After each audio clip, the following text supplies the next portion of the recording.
Hello everyone, welcome on geography जुनून। Geography जुनून में आप सभी का स्वागत है। फ्रेंड्स, हम क्लाइमेटोलॉजी पढ़ रहे हैं और क्लाइमेटोलॉजी में आज का हमारा टॉपिक होगा फ्रंट यानी वाताग्र। तो आज के इस वीडियो में हम देखेंगे कि फ्रंट्स होते क्या हैं, इनका फॉर्मेशन किस प्रकार से होता है, साथ में हम देखेंगे कि डिफरेंट टाइप के फ्रंट्स कौन से होते हैं और इनके साथ एसोसिएटेड जो वेदर कंडीशंस हैं वो कैसी होती हैं। इसके अलावा हम देखेंगे कि वर्ल्ड के अलग अलग रीजन्स में कहां-कहां पर फ्रंट्स का निर्माण हो रहा है।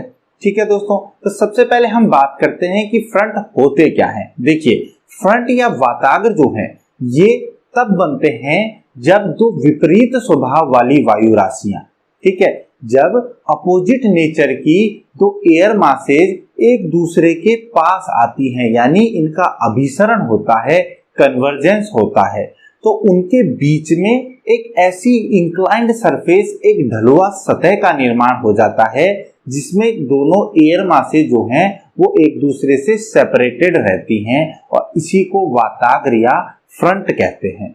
यानी अगर हम एक लाइन में बात करें तो वाताग्र का या फ्रंट का मतलब है inclined surface between two air masses formed after convergence of two air masses with different nature. यानी दो विपरीत स्वभाव वाली वायु राशियों का अभिसरण जब होता है तो उनके बीच में एक ढलुआ सतह, एक इंक्लाइंड सरफेस का निर्माण हो जाता है और इसे ही वाताग्र कहते हैं।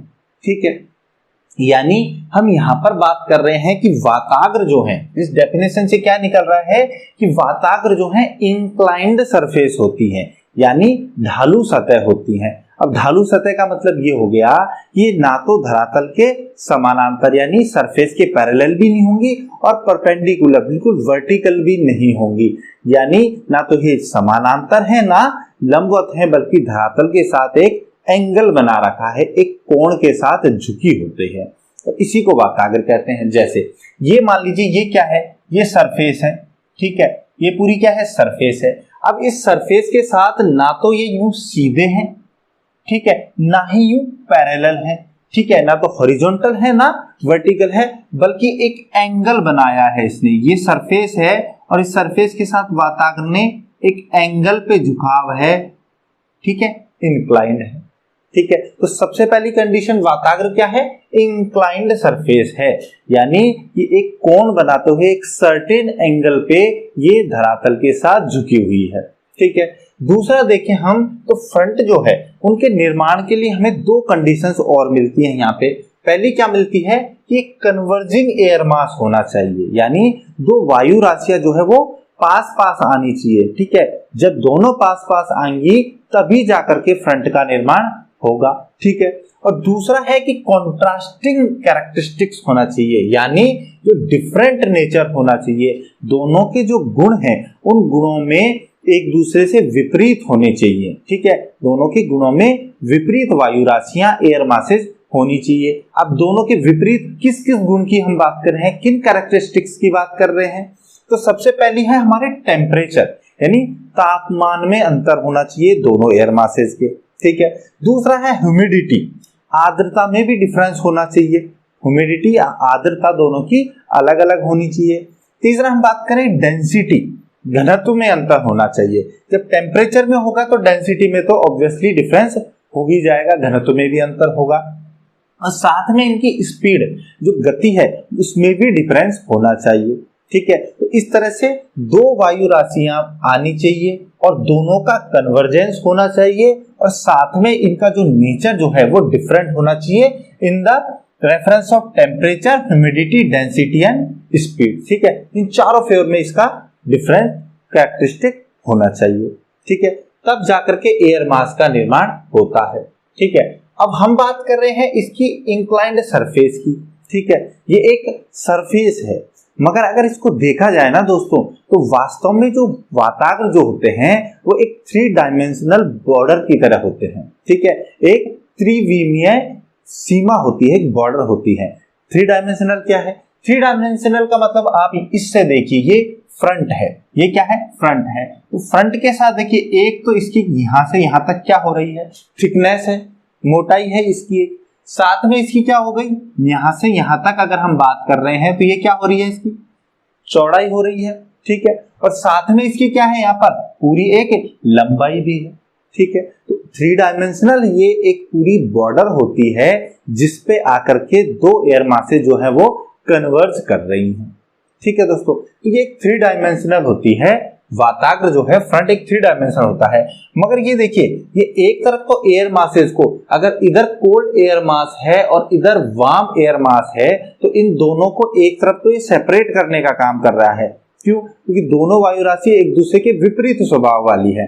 मगर साथ में दोस्तों ये बात आप याद रखिए कि एक ट्रांजिशन जोन की तरह भी ये काम करती है, यानी एक संक्रमण क्षेत्र की तरह भी वाताग्र काम करते हैं।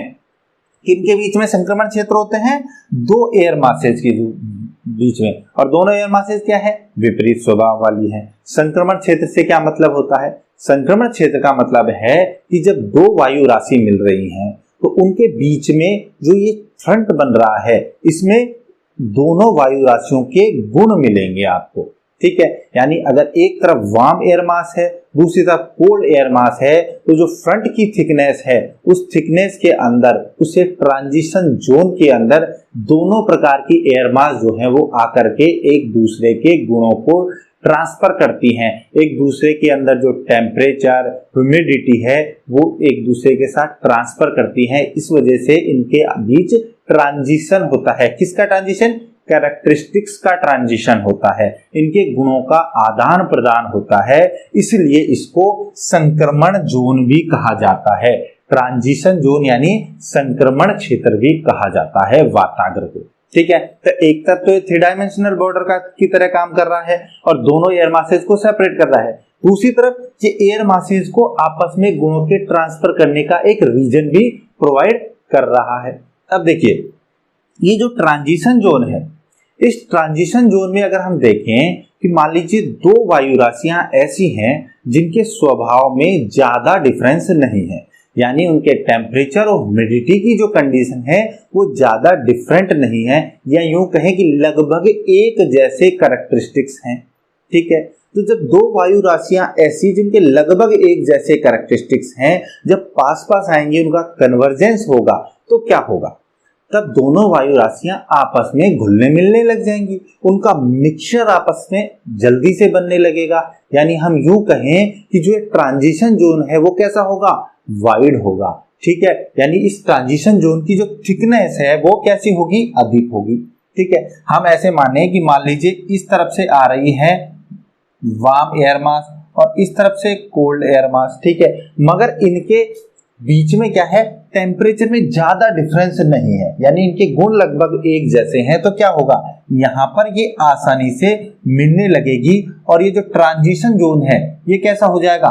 बड़ा ट्रांजिशन जोन बन जाएगा, इसकी थिकनेस ज्यादा होगी। बट अगर हम बात करें कि यहाँ पर जो ये एयर मास है ये बहुत ज्यादा टेम्परेचर है इसका, और एक का टेम्परेचर बहुत कम है, यानी कि एक एयर मास तो बहुत ही ज्यादा गर्म है और एक एयर मास बहुत ही ज्यादा ठंडा है, ठीक है। तो जब दोनों का स्वभाव बहुत ज्यादा विपरीत होगा तो अब ये एयर मासेज इतनी इजीली एक दूसरे के बीच गुणों का ट्रांसफर नहीं करेंगे, इतनी जल्दी इनका मिक्सचर नहीं होगा, और तब जाकर के क्या होगा? तब जो ये हमारा ट्रांजिशन जोन है, ये ट्रांजिशन जोन अब और सकरा होने लगेगा और इसकी थिकनेस जो है वो क्या हो जाएगी? कम हो जाएगी।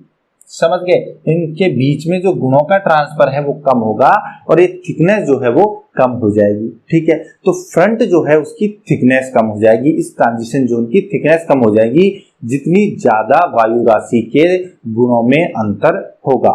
और इस वजह से जब भी ज्यादा कॉन्ट्रास्टिंग नेचर की एयर मासेज एक दूसरे के साथ कन्वर्ज करती हैं तो फ्रंट जो है वो स्ट्रॉन्ग बनते हैं। वाताग्र का निर्माण जो होता है वो वाताग्र मजबूत होते हैं, ज्यादा स्ट्रॉन्ग फ्रंट का निर्माण होता है, क्योंकि ये एयर मासेज एक दूसरे से कन्वर्ज इजीली नहीं करती है, ठीक है दोस्तों। तो ये सब जो है वो वाताग्र का नेचर होता है। मैंने आपको इसकी प्रॉपर्टीज बताई कि वाताग्र कैसे बन रहे हैं और इनके क्या क्या गुण हो रहे हैं। अब देखिए, जो वाताग्र है, इस वाताग्र का अगर हम देखें तो ये वाताग्र एक तरीके से हम कह रहे हैं कि बॉर्डर है, थ्री डायमेंशनल बॉर्डर है, ठीक है। मगर ये वाताग्र जो है वो एग्जैक्ट ऐसे नहीं होते हैं कि एक पूरा सीध में ऐसे बन जाए, एक पूरी एक लंबा बॉर्डर बन जाए, या एक सीधी रेखा के रूप में नहीं होते हैं, बल्कि ये थोड़े जिगजैग पैटर्न में होते हैं, ठीक है। थोड़े ऐसे जिगजैग पैटर्न में होते हैं। ऐसा क्यों होता है? क्योंकि मान लीजिए इधर से वार्म एयर आ रही है, इधर से कोल्ड एयर आ रही है, तो ये एयर एक दूसरे के साथ जब कन्वर्ज करती है ना, तो इनकी मूवमेंट इतनी ज्यादा होती है कि इनके बीच में जो बॉर्डर बन रही है, ये थ्री डायमेंशनल बॉर्डर के रूप में जो वातागर बन रहे हैं, ये थोड़े से जिगजैग, थोड़ा लहरनुमा बनने की और अग्रसर होते हैं, ठीक है, ऐसे होते हैं। तो इसे यूं मत मानिए कि एक फिक्स बॉर्डर बन गई है, एक सीधी रेखा खींच गई है और एक थ्री डायमेंशनल जो बॉर्डर बनी है ये पूरी तरह से एक सीधी रेखा ही बनी रहेगी, नहीं, इसमें थोड़ा सा चेंजेस जो है वो आता रहता है, ठीक है। अब इसका कॉन्सेप्ट की बात करते हैं हम कि जो फ्रंट या वाताग्र जो है, इसकी जो कॉन्सेप्ट है ये दिया किसने था, ठीक है। तो इसका कॉन्सेप्ट को जो पोस्टुलेट किया था वो किया था वी बर्कनीज एंड जे बर्कनीज ने, ठीक है। वी बर्कनीज और जे बर्कनीज जो थे वो नॉर्वे के दो मेट्रोलॉजिस्ट थे, मौसम विज्ञानी थे, और दोनों जो है वो पिता पुत्र की जोड़ी थी, फादर सन थे ये दोनों। और इन दोनों ने जो है सबसे पहले जो है वो वाताग्र के कॉन्सेप्ट को बताया था, ठीक है। और इसको आगे जो है एच सोलबर्ग और टी बर्गेरोन दो साइंटिस्ट थे, इन्होंने इस फ्रंट जो वाताग्र जो है इसके कॉन्सेप्ट में बहुत अच्छा कार्य किया और इसको आगे बढ़ाया था, ठीक है। तो एच सोलबर्ग और टी बर्गेरोन का भी इसमें बहुत अच्छा पार्टिसिपेशन था, बहुत अच्छा योगदान रहा। वैसे ये अगर बात की जाए कि किसने ये कॉन्सेप्ट पोस्टुलेट किया तो वो थे वी बर्कनीज और जे बर्कनीज, ठीक है। इन्होंने ये सिद्धांत का प्रतिपादन किया था। अब इसके बाद देखिए जो फ्रंट्स बन रहे हैं, जिन वाताग्र का निर्माण बन रहा है, इस वाताग्र के बनने की जो प्रक्रिया है जिसके थ्रू वाताग्र का निर्माण हो रहा है, इसे बोला जाता है फ्रंटोजेनेसिस, यानी वाताग्र जनन। वाताग्र जनन यानी वाताग्रों का निर्माण होने की जो प्रक्रिया है इसे वाताग्र जनन कहते हैं। जबकि वाताग्रों का जब क्षय हो जाता है, यानी वाताग्रों के समाप्त होना, डिसिपेट होने की जो कंडीशन होती है, उस प्रक्रिया को बोला जाता है, उस प्रोसेस को बोला जाता है वाताग्र क्षय या फ्रंटोलाइसिस, ठीक है। तो डिसिपेशन ऑफ फ्रंट्स की जो प्रोसेस है वो है फ्रंटोलाइसिस, और फॉर्मेशन ऑफ फ्रंट का जो प्रोसेस है वो है फ्रंटोजेनेसिस। अब ये देखिए वाताग्र का जनन तो कैसे हो रहा है, फॉर्मेशन तो कैसे हो रहा है, जब दो अपोजिट नेचर की एयर मास पास पास आ रही हैं तब जाकर के एक फ्रंट का निर्माण हो रहा है और एक ढलुआ सतह के रूप में हो रहा है। बट फ्रंटोलाइसिस कैसे होगा, वाताग्र का क्षय कैसे होगा? देखिए फ्रंटोलाइसिस होने की कुछ कंडीशन हो सकती है, तीन कंडीशन हम मान सकते हैं जिनमें फ्रंटोलाइसिस हो सकता है, ठीक है। फ्रंटोलाइसिस कब कब हो सकता है कि पहली तो कंडीशन ये हो कि जब यहां पर जो दोनों वायु राशियां आ रही हैं वो क्या हो जाए, मिक्स हो जाए,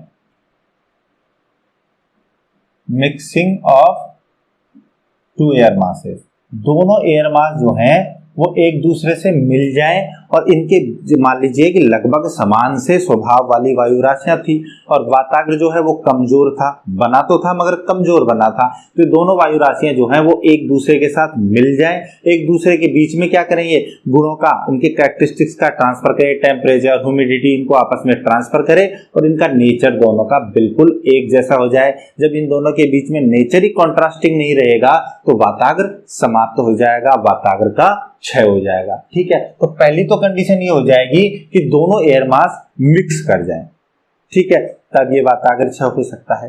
दूसरी कंडीशन क्या होती है कि कोई भी air mass, one air mass, एक एयर मास जो है वो एक एयर मास को दूसरा एयर मास जो है, ठीक है, वो वहां से हटा दे, ठीक है। तो एक एयर मास जो है उसकी जगह दूसरा एयर मास आ जाए,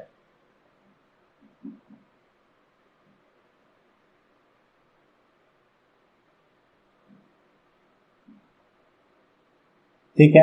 यानी कि जो एक वायु राशि है वो पूरी धरातल से हट गई है, अब सिर्फ दूसरी वायु राशि है। मान लीजिए कि गर्म और ठंडी वायु राशि की हम बात कर रहे हैं, तो गर्म वायु राशि जो है वो तो अब ऊपर उठ गई है, उसका धरातल से संपर्क कट गया है और नीचे मात्र ठंडी वायु राशि रह गई है।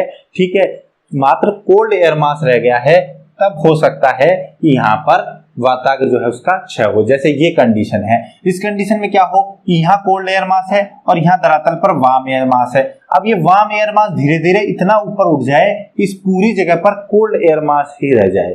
ठीक है, तो क्या होगा, तो ऐसी कंडीशन में क्या होगा, जब दोनों एयर नेचर की जो एयर मास है वो कन्वर्ज ही नहीं कर रही हैं, एक तो ऊपर रह गई एक नीचे रह गई, तो इसका जब संपर्क कट गया है तो वाताग्र का क्षय हो जाएगा। तो वाताग्र जो है वो डिसिपेट हो जाएगा, ये वाताग्र जो है वो खत्म हो जाएगा।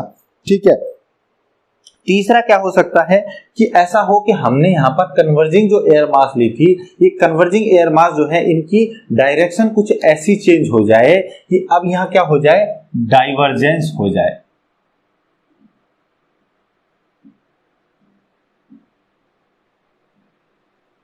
ठीक है, एक दूसरे से विपरीत दिशा में चली जाएं, एयर मासेज एक दूसरे से दूर चली जाएं, तब भी वाताग्र जो है उसका क्षय हो जाएगा, फ्रंटोलाइसिस हो जाएगा। तो तीन कंडीशन है। पहली कंडीशन में तो दोनों एक दूसरे से मिक्स हो जाएं तो दोनों का स्वभाव एक हो जाएगा।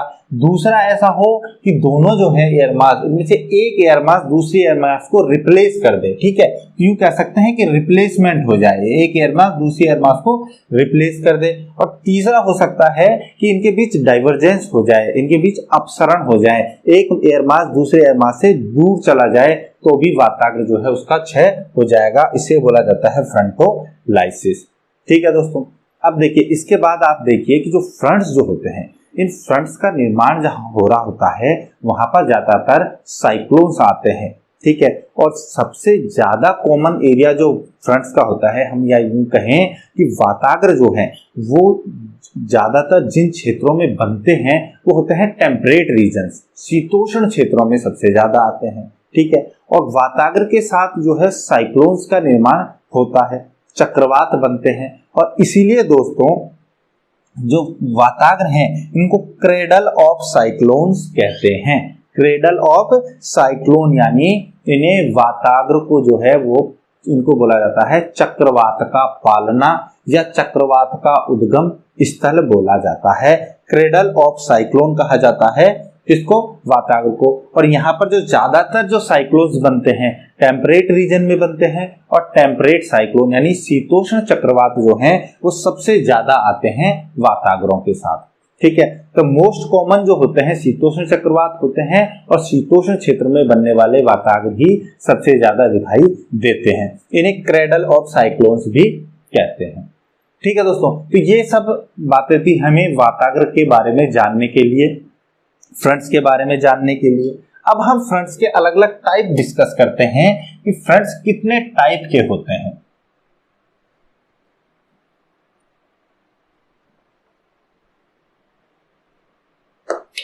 तो सबसे पहला जो टाइप है हमारा फ्रंट्स का, सबसे पहला हम लेते हैं वार्म फ्रंट के बारे में जानते हैं हम।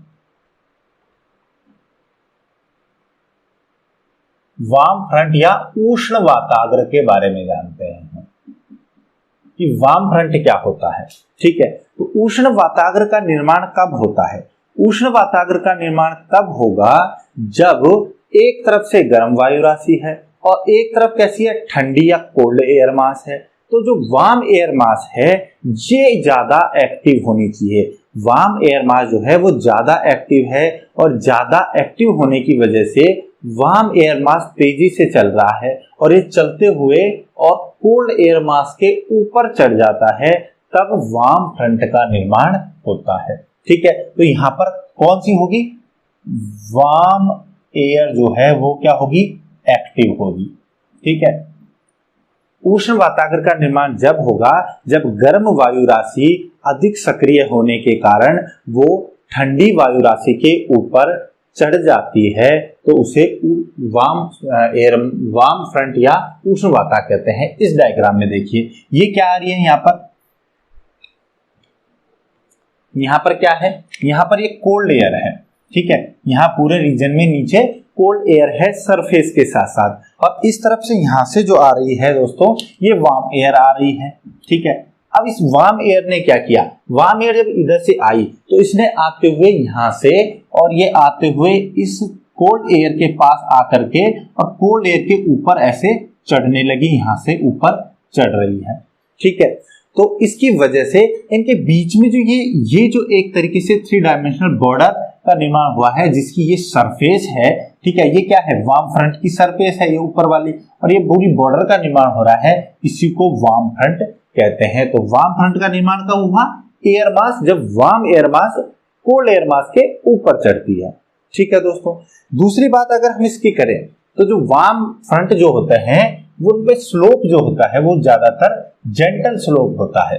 ठीक है, इनका जो ढाल है वो कैसा होता है, मंद ढाल होता है।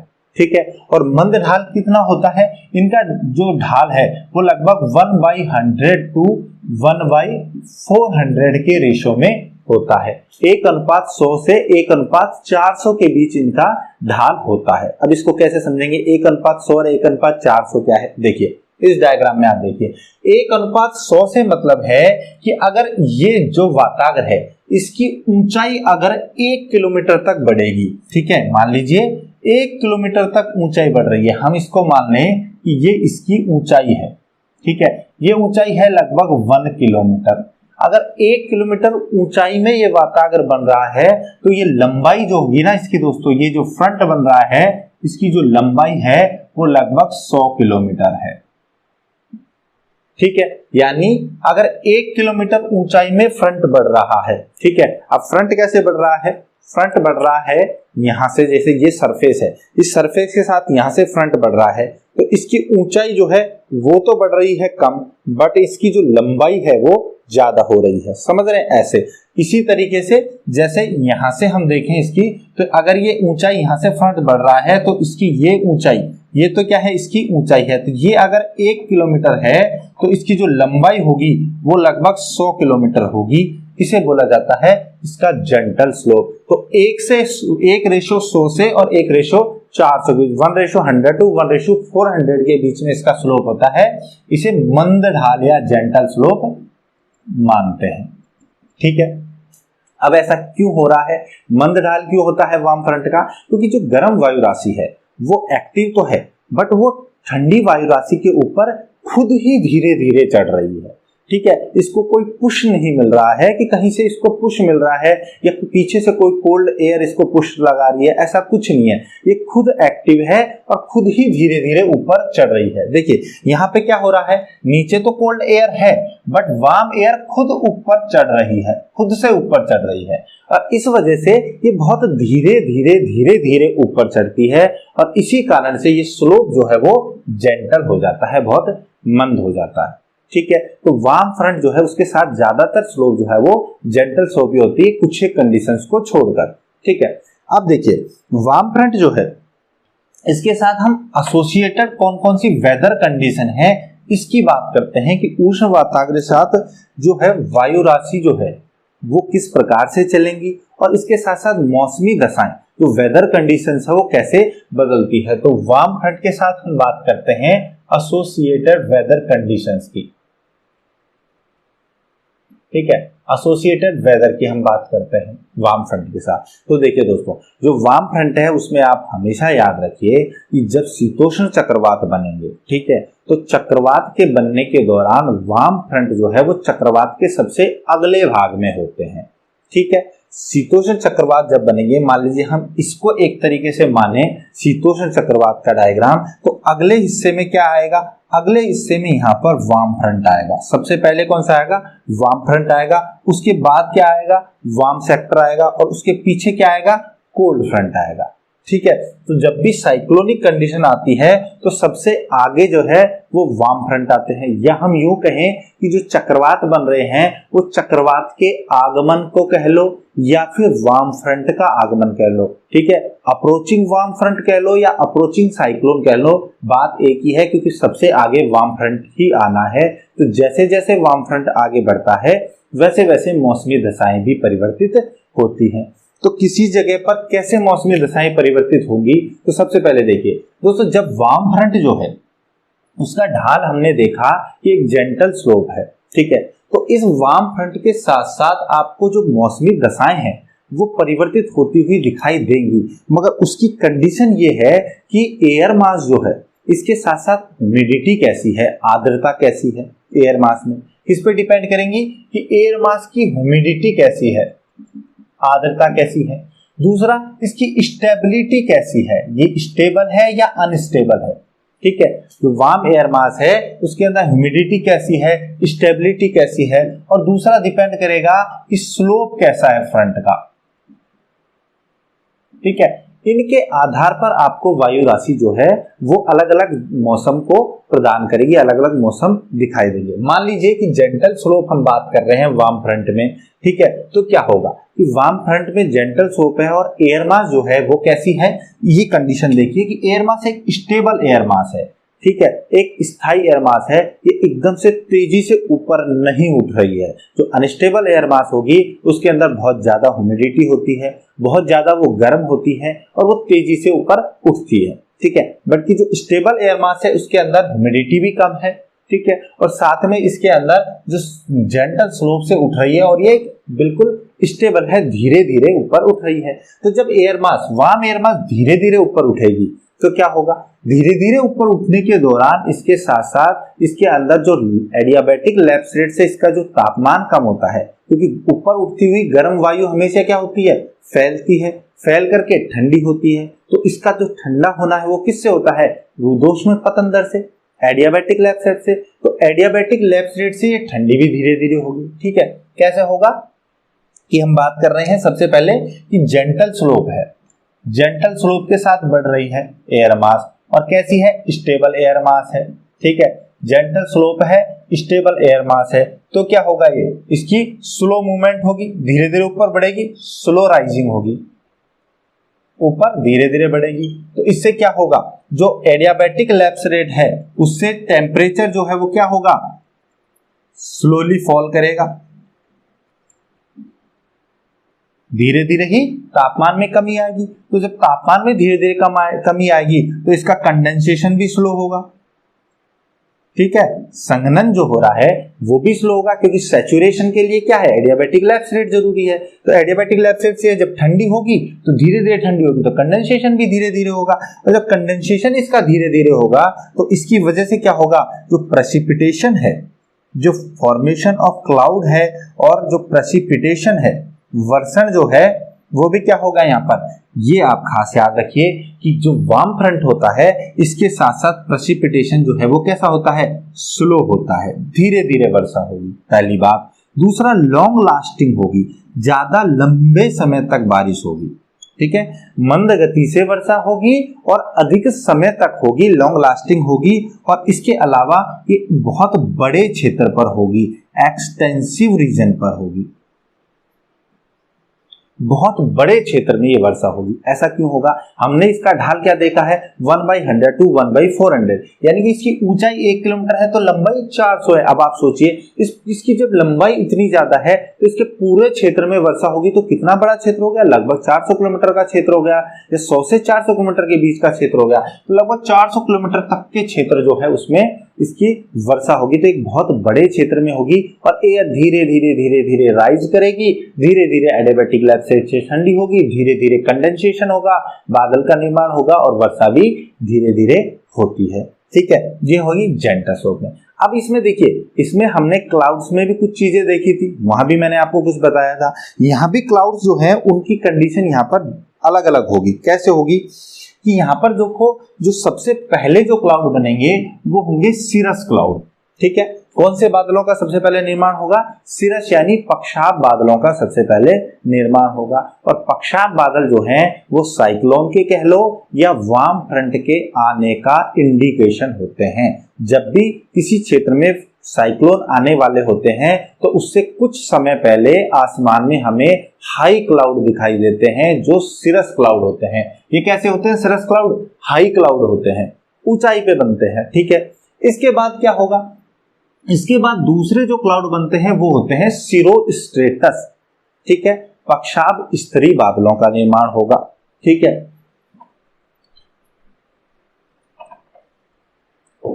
पहले कौन से क्लाउड बन रहे हैं? सिरस क्लाउड का निर्माण हो रहा है। ठीक है, दूसरे हैं सिरोस्ट्रेटस क्लाउड्स का निर्माण हो रहा है। अब दोस्तों सिरोस्ट्रेटस क्लाउड जो है, पक्षाभ स्तरीय बादल जो हैं, ये साइक्लोन आने के जस्ट पहले बनते हैं। जब कोई भी अप्रोचिंग साइक्लोन बहुत नियर बाई होता है, बहुत पास आ जाता है, तब जाकर के सिरोस्ट्रेटस क्लाउड का निर्माण होता है। और जब साइक्लोन बनने वाला होता है उससे कुछ समय पहले, यानी वार्म फ्रंट के आने से कुछ समय पहले सिरस क्लाउड बन जाते हैं। ठीक है, और सिरोस्ट्रेटस क्लाउड जो है, ये सिरोस्ट्रेटस क्लाउड जो है उसकी एक टिपिकल जो कैरेक्टरिस्टिक होती है वो ये होती है कि इसकी वजह से जो सूर्य है उसके चारों ओर एक हेलो बन जाता है, आभा मंडल का निर्माण होता है। क्या बनता है? हेलो। आपने पिछले वीडियोस में मेरे में देखा होगा कि इसमें आभा मंडल हेलो का निर्माण होता है। और क्यों होता है? हेलो का निर्माण इसलिए होता है क्योंकि आप नीचे से अगर सूर्य की तरफ देख रहे हैं तो आप बादल में से देख रहे हैं, और ये सिरोस्ट्रेटस क्लाउड जो है वो पारदर्शी क्लाउड है, तो सूर्य को जब इसके थ्रू देखते हैं तो उसकी वजह से इसमें रिफ्रैक्शन हो जाता है सूर्य की किरणों का, और इस अपवर्तन की वजह से हमें यहाँ पर हेलो दिखाई देती है। सूर्य के चारों ओर एक आभा मंडल, एक रिंग जैसा चमकता हुआ दिखाई देता है। ठीक है, इसके बाद सिरोस्ट्रेटस के बाद धीरे धीरे यहाँ पर दोस्तों अल्टोक्यूमुलस और अल्टोस्ट्रेटस क्लाउड्स भी बनने लगते हैं। कौन से बनते हैं? अल्टोस्ट्रेटस, अल्टोक्यूमुलस, जो कि कैसे होते हैं? मध्य स्तरीय होते हैं। ठीक है, तो अल्टोक्यूमुलस क्लाउड बनेंगे, अल्टोस्ट्रेटस क्लाउड बनेंगे। अब ये जो अल्टोस्ट्रेटस क्लाउड, क्यूमुलस क्लाउड जो ये बन रहे हैं, इन सब बादलों की वजह से, जिसमें मेनली अल्टोस्ट्रेटस क्लाउड होता है, इसकी वजह से वर्षा स्टार्ट हो जाएगी। बहुत धीरे धीरे वर्षा होने लगेगी, ड्रिजलिंग होने लग जाती है। ठीक है, धीरे धीरे वर्षा होने लगती है जैसे जैसे वार्म फ्रंट आता है, और ये बहुत लंबे समय तक चलती रहती है क्योंकि वार्म फ्रंट ज्यादा समय तक आगे प्रोग्रेस करते रहते हैं। ठीक है, अब मान लीजिए कि इसके अंदर जो वार्म एयर जो राइज कर रही है, यहां से क्या एयर कर रही है? राइज, वार्म एयर राइज कर रही है। इस वार्म एयर में जो है ह्यूमिडिटी की मात्रा अगर थोड़ी ज्यादा है, ठीक है, ह्यूमिडिटी परसेंटेज इसमें थोड़ा ज्यादा है, तो ये जो वार्म एयर है ये धरातल के पास से ही हमें यहाँ पर, ये सरफेस है, इस सरफेस के पास, यानी कि जो वार्म फ्रंट की स्टार्टिंग है इसके पास से ही यहाँ पर निम्बोस्ट्रेटस क्लाउड का निर्माण कर लेती है। कौन से क्लाउड होते हैं ये? निम्बोस्ट्रेटस। ठीक है, और जो निम्बोस्ट्रेटस क्लाउड जो होते हैं दोस्तों, यानी इन्हें बोला जाता है वर्षा स्तरीय बादल। वर्षा स्तरीय जो बादल होते हैं, ये बादल जो है वो वर्षा करते हैं, इनसे वर्षा होती है, और ये वर्षा जो है वो अधिक देर समय तक चलती रहती है। ये निम्बोस्ट्रेटस क्लाउड जो वर्षा स्तरीय बादल हैं, वो क्या होते हैं? लोअर क्लाउड होते हैं, धरातल के ज्यादा पास होते हैं, निम्न बादल होते हैं, तो इनसे भी वर्षा होती है। ठीक है, अब यहाँ पर जो साइक्लोन है उसकी कंडीशन, या हम फ्रंट की जो कंडीशन है, वार्म फ्रंट, इसके साथ एक तरीके के बादल हमें और मिलते हैं, और वो होते हैं हमारे स्ट्रेटस क्लाउड। और स्ट्रेटस क्लाउड का निर्माण कैसे होगा? अब देखिए, ऊपर से रेनफॉल हो रही है, प्रेसिपिटेशन हो रहा है, ये जो क्लाउड है ये ऊपर से वर्षा कर रहे हैं, यहां से ये प्रेसिपिटेशन हो रहा है, इनसे वर्षा हो रही है, तो इसके नीचे क्या है? कोल्ड एयर है, ऊपर क्या है? वार्म फ्रंट है, इससे ऊपर क्या है? वार्म एयर है, नीचे क्या है? कोल्ड एयर है। तो जब यहाँ से रेनफॉल होता है तो यहाँ से जो पानी आ रहा है, जो पानी नीचे गिर रहा है, वर्षा का जल जो आ रहा है, वो थोड़ा ठंडा जल रहता है, और नीचे कोल्ड एयर है, तो इस एयर के अंदर जो थोड़ी बहुत ह्यूमिडिटी होती है, वो ह्यूमिडिटी भी यहाँ पर क्या है? यहाँ पर एक तरीके से सैचुरेटेड हो जाएगा, एयर सैचुरेट हो जाती है, और एयर सैचुरेट होने की वजह से यहाँ कंडेंसेशन स्टार्ट हो जाता है, और इस कोल्ड एयर के कंडेंसेशन की वजह से जो निचले स्तर पर यहाँ पर निचले स्तर पर जो बादल बनते हैं उन्हें बोला जाता है स्ट्रेटस क्लाउड। तो निम्बोस्ट्रेटस के बाद कौन से क्लाउड बन सकते हैं? यहाँ पे स्ट्रेटस क्लाउड बन सकते हैं, स्तरीय बादल बन सकते हैं, और ये भी कैसे होते हैं? लोअर क्लाउड ही होते हैं, क्योंकि ये कम ऊंचाई पर बनते हैं। ठीक है, तो ये कब होगा? जब वार्म फ्रंट जो है वो जेंटल स्लोप के साथ है, और ये एयर जो है वो स्टेबल है, ज्यादा तेजी से ऊपर नहीं उठ रही है, और इसके अंदर ह्यूमिडिटी का और टेम्परेचर का कंटेंट जो है वो नॉर्मल है, ज्यादा नहीं है। ठीक है, अब मान लीजिए हम ऐसी कंडीशन की बात करें कि जो एयर मास जो है, जो वार्म एयर मास है वो अनस्टेबल है। ठीक है। उष्ण वातावरण में ही अगर हम बात करें कि जो वार्म एयर मास है, ये जो वार्म एयर मास है बहुत ज्यादा अनस्टेबल है, ये बहुत ज्यादा गर्म है और बहुत तेजी से ऊपर उठ रहा है, ठीक है। तो अनस्टेबल जब एयर मास होगा तो जो फ्रंट बनेगा ना उसका स्लोप जो है वो थोड़ा स्टीप हो जाएगा। यानी हम बात करें 1:100 to 1:400 कह रहे थे, तो अगर ये जेंटल स्लोप को हम 1:400 मान रहे हैं तो स्टीप स्लोप को हम क्या मान सकते हैं, 1:100 मान सकते हैं। इतना स्टीप होगा ये, ठीक है। यानी 1 किलोमीटर ऊंचाई बढ़ने पर इसकी जो लंबाई है वो 100 किलोमीटर होगी, ठीक है। तो जो warm front with steep slope जो है उसका निर्माण कब होगा, जब एयर मास जो है वो बहुत ज्यादा अनस्टेबल हो, तेजी से ऊपर उठे, ठीक है। यानी ठंडी वायु जो है उसके ऊपर तेजी से राइज करे वार्म एयर। और इसकी वजह से क्या होगा, यहां से जो वार्म एयर आ रही है, ये वार्म एयर जब तेजी से ऊपर उठेगी, ऐसे जब ऊपर उठेगी तो यहाँ पर धरातल के पास ही, मतलब थोड़ी ऊंचाई पर जाने के साथ ही एयर जो है उसके एडियाबैटिक लैप्स रेट से जो ठंडी हो रही है वो इतनी ठंडी हो जाएगी कि वो कुछ ऊंचाई पर ही जाकर के सैचुरेट हो जाएगी। यानी हम यहाँ कहें कि जो अनस्टेबल एयर है, अनस्टेबल एयर मास है, वो क्या करेगी, फास्ट राइज करेगी, तेजी से ऊपर उठेगी। और ये तेजी से ऊपर उठेगी तो इसकी क्या होगा, टेम्परेचर जो है इससे कम होता है, एडियाबैटिक लैप्स रेट से वो तेजी से कम होगा। और जब तेजी से कम होगा तो क्या होगा, सैचुरेशन भी इसका क्या होगा, अधिक होगा, सैचुरेशन बढ़ जाएगा, ज्यादा जल्दी ये संतृप्त होगी। और जितनी जल्दी संतृप्त होगी तो कंडेंसेशन क्या हो जाएगा, उतना ही फास्ट हो जाएगा, तेजी से संघनन होगा। और जब तेजी से संघनन होगा तो यहाँ पर दोस्तों क्यूमुलोनिम्बस क्लाउड का निर्माण स्टार्ट हो जाता है।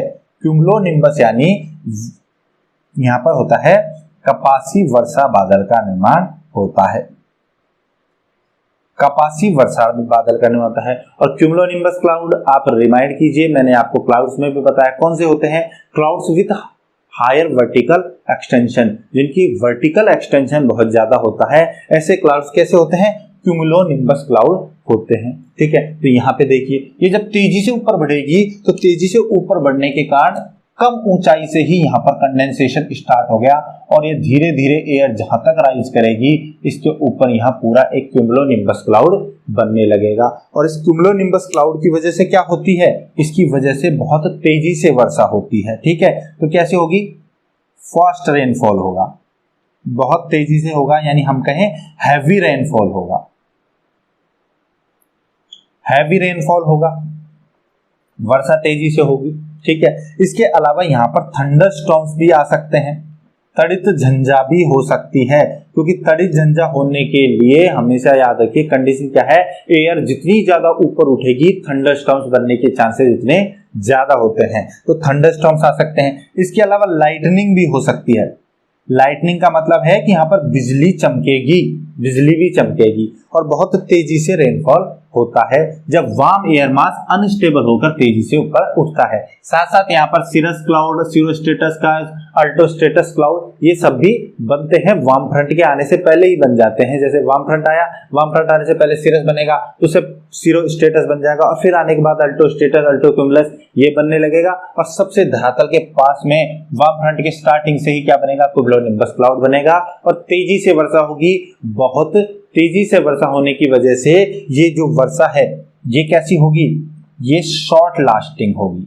ये भी याद रखिए आप कि ये कम समय के लिए होगी, जबकि स्टीप स्लोप की, जबकि हम जो जेंटल स्लोप था उसके साथ वर्षा कैसे देख रहे थे, लाइट रेन, और साथ में कैसी थी वो, लॉन्ग लास्टिंग थी। ये क्या है, शॉर्ट लास्टिंग। और शॉर्ट लास्टिंग होने के साथ साथ ये वर्षा कैसी होगी, ये होगी स्मॉल रीजन में, ठीक है। बहुत कम क्षेत्र में वर्षा होगी, एक सीमित क्षेत्र में वर्षा होगी। यहाँ देखिए इसकी लंबाई इतनी ही है और ये ऊपर उठ रहा है तो यही वर्षा करेगा। इसमें देखिए पूरे क्षेत्र में बादल बन रहे हैं, तो वर्षा कहाँ ज्यादा क्षेत्र में होगी, जब जेंटल स्लोप होगा। जब स्टीप स्लोप होगा तो वर्षा तो तेजी से होगी पर कुछ समय बाद समाप्त हो जाएगी और कम क्षेत्र में वर्षा होगी, ठीक है दोस्तों। ये वेदर कंडीशन रहेगी जब फ्रंट, वार्म फ्रंट जो है वो आगे प्रोग्रेस कर रहा है, जब वार्म फ्रंट आएगा, ठीक है। अब देखिए ये जो वार्म फ्रंट है ना, इन फ्रंट्स के जो चाहे वार्म फ्रंट हो चाहे कोल्ड फ्रंट हो, इनके बनने का भी एक सिंबल होता है जो मैंने यहाँ पर आपको बताया है। ये जो सिंबल दिखाया जाता है इसका मतलब होता है वार्म फ्रंट। ठीक है, इसको इस तरीके से नोट करते हैं, इस तरीके से इसको शो करते हैं वार्म फ्रंट को। ठीक है, तो ये वार्म फ्रंट बन रहा है धरातल के साथ से, हम यहाँ से वार्म फ्रंट एक इंक्लाइंड सरफेस को बनते हुए देख रहे हैं। ठीक है दोस्तों, तो ये वार्म फ्रंट हो गया। अब इसके बाद हमारा जो दूसरा फ्रंट आता है जिसे हम आगे पढ़ने वाले हैं वो है कोल्ड फ्रंट। ठीक है, तो हम कोल्ड फ्रंट को पढ़ते हैं कि कोल्ड फ्रंट में हमें कौन कौन सी दशाएं देखने को मिलेंगी। कोल्ड फ्रंट, ठीक है, कोल्ड फ्रंट यानी क्या हो गया, शीत वाताग्र। शीत वाताग्र का निर्माण हो रहा है। ठीक है, अब देखिए कोल्ड फ्रंट कैसे बनेगा। वार्म फ्रंट कब बन रहा था, जब वार्म एयर मास एक्टिव थी और कोल्ड एयर के ऊपर राइज कर रही थी, चढ़ रही थी। अब शीत वाताग्र जो है, जो कोल्ड फ्रंट है, इसका निर्माण तब होगा जब ठंडी वायु राशि जो है, जो कोल्ड एयर है वो एक्टिव है। क्या है एक्टिव, कौन सी है, कोल्ड एयर है।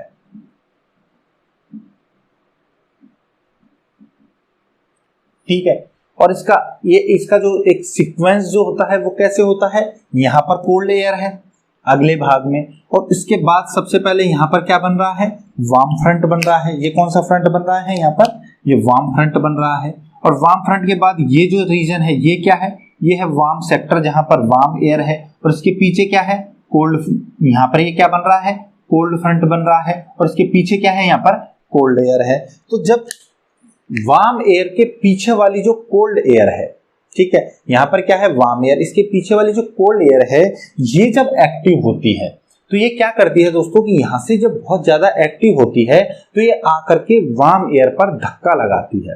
ठीक है, इधर वार्म एयर है, इधर से कोल्ड एयर आ रही है, तो जब ये जहां धक्का लगाती है तो वार्म एयर जो है उसको ये तेजी से ऊपर उठा देती है।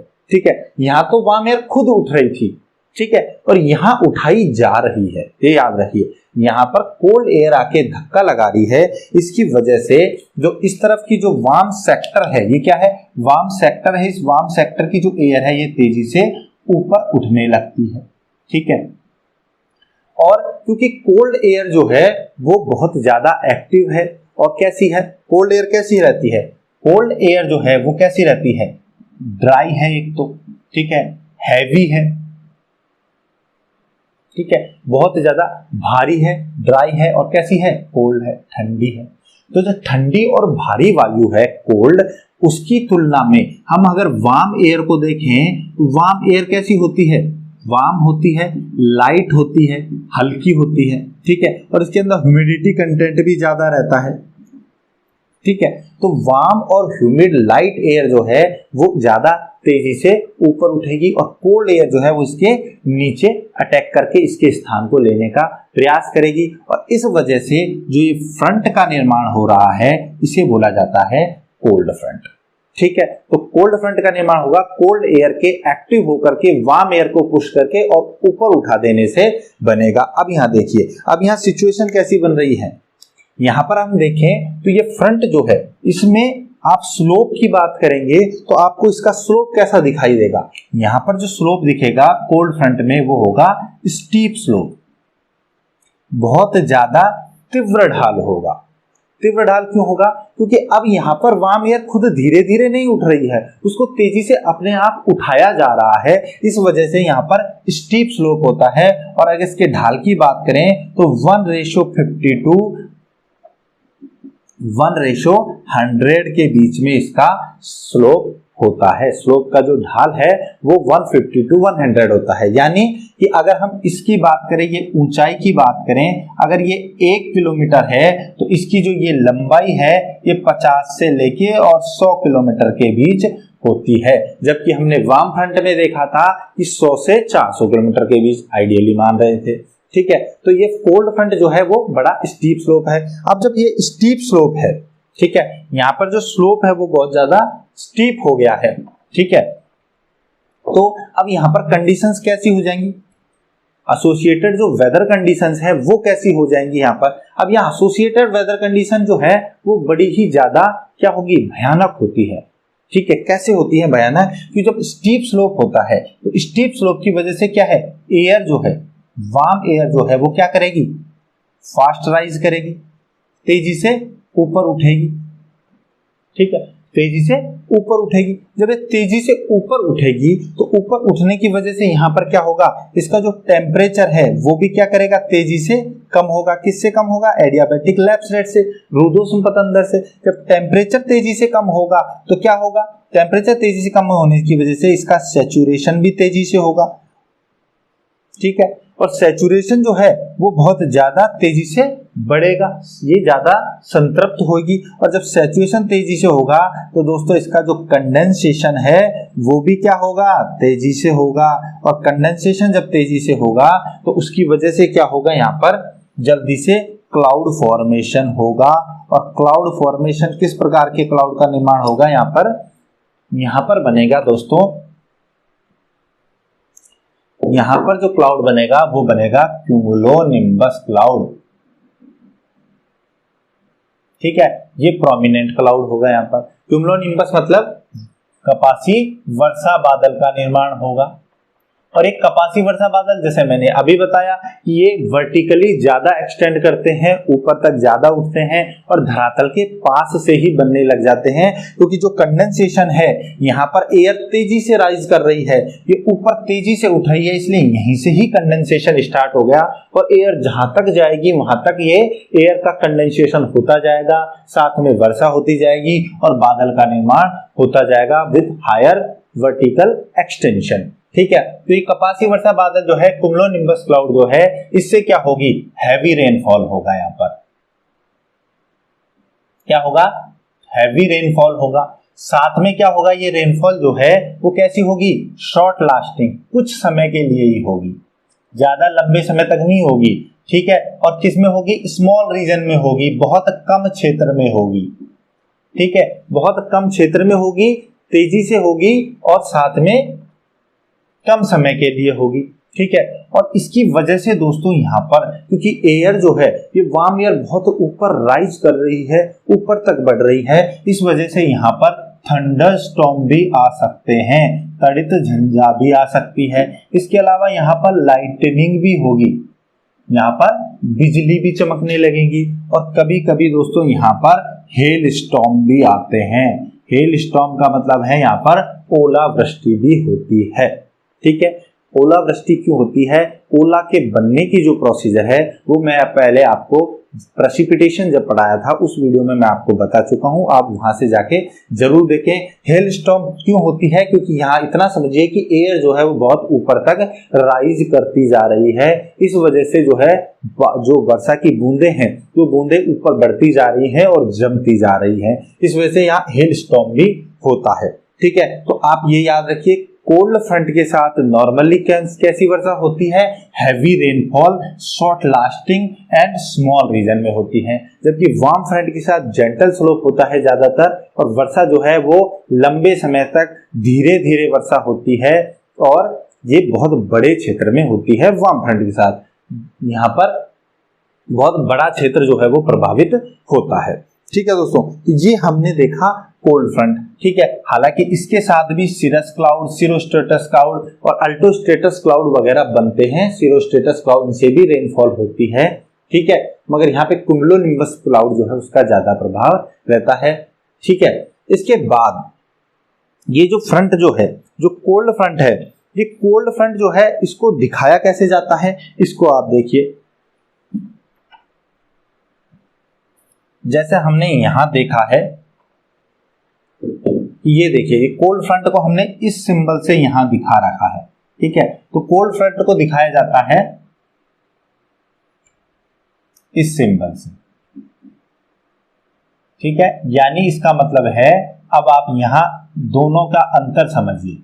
देखिए, जो वार्म फ्रंट है, इस वार्म फ्रंट में हम इसको ऐसे दिखा रहे हैं, यानी ये स्लोप जो है वो कैसा दिखा रहे हैं, हम एक जेंटल स्लोप दिखा रहे हैं। और इस वजह से, क्योंकि वार्म एयर इस डायरेक्शन में बढ़ रही है, इसलिए इस डायरेक्शन में हम फ्रंट को दिखा रहे हैं। इधर कौन सी एयर बढ़ रही है, कोल्ड एयर, इसलिए फ्रंट किस तरफ दिखा रहे हैं हम, इस डायरेक्शन में दिखा रहे हैं और इसको इतना ज्यादा शार्प क्यों दिखा रहे हैं, क्योंकि यहाँ पर जो ढाल है वो ज्यादा तीव्र होता है, ठीक है, यहाँ पर स्टीप स्लोप होता है। इसके बाद अगला जो फ्रंट आता है दोस्तों, इसे बोला जाता है ऑक्लूडेड फ्रंट या अधिविष्ट वाताग्र, ठीक है। वाताग्र का तीसरा जो टाइप है वो है ऑक्लूडेड फ्रंट।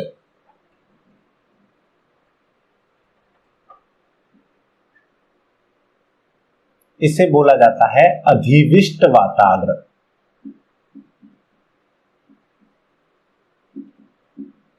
ऑक्लूडेड का मतलब क्या होता है, अधिविष्ट का मतलब जाता है, ऑक्लूजन मतलब होता है बंद हो जाना, रोक देना, अवरोध उत्पन्न कर देना, एक ऑब्स्ट्रक्शन क्रिएट कर देना। तो यहाँ पर क्या होता है, ऑक्लूडेड जो फ्रंट बनता है उस कंडीशन में क्या होता है, हम इस नॉर्मल कंडीशन को देखते हैं, ठीक है। ये सबसे पहले ये हमारी कंडीशन 1 है, ठीक है, ये नॉर्मल कंडीशन है। नॉर्मल कंडीशन में क्या हो रहा है, यहाँ पर हमें क्या मिल रहा है, ये वार्म फ्रंट मिल रहा है। वार्म फ्रंट के अगले भाग में यहाँ पर कौन सी एयर आ रही है, कोल्ड एयर आ रही है। और ये क्या है हमारा, ये है हमारा वार्म सेक्टर, ठीक है, उष्ण वृत्तांश कहते हैं इसको, ये वार्म सेक्टर है। इसमें क्या है, वार्म एयर है, ठीक है, बीच में क्या है, गर्म वायु है, और इसके पीछे क्या सी है, इसके पीछे यहाँ पर कोल्ड एयर मास है, ठीक है, ठंडी वायु राशि है, ठीक है। तो इस तरीके से क्या है कि दोनों तरफ के, इधर क्या है, ये क्या है, कोल्ड फ्रंट है, यहाँ पर ये क्या बन रहा है, कोल्ड फ्रंट, इधर बन रहा है वार्म फ्रंट। तो वार्म फ्रंट और कोल्ड फ्रंट के बीच में कौन सी एयर मास है, वार्म एयर मास है।